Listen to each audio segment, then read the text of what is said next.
Баршаңызға сәлем. Бүгін сіздермен жұмсақ, балалар жақсы көріп жейтін кождың рецептісімен бөлісемін. Видеоны соңына дейін қараңыз.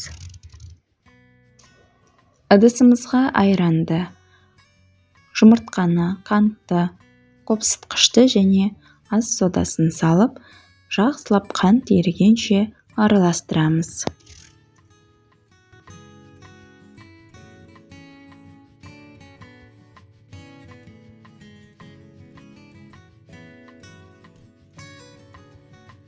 Ұнымызды 3 бөлікке бөле отырып саламыз. Бірінші бөлігін салып, жақсылап араластырып, үстінен сұйық майды құйып, тағы да араластырамыз.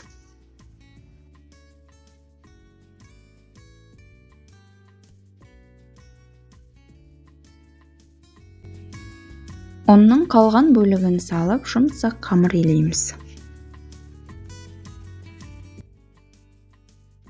Қамырымыз жұмсақ болып шығу керек. Оны бөліктерге бөліп жаямыз.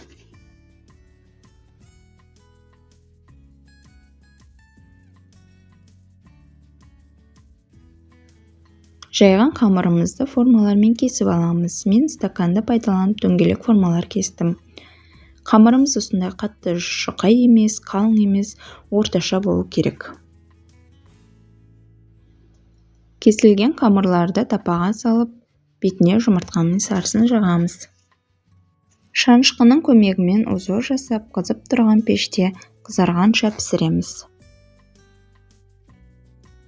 Кождарымыз дайын. Сіздер де үйде балаларыңызға жасап беріңіздер. Сіздермен болған ләззат. Видео рецепт ұнаған болса, каналыма тіркелуді, лайк басуды, комментарий жазуды ұмытпаңыздар. Ас болсын. Каналымда жаңа рецепттер күтіңіздер.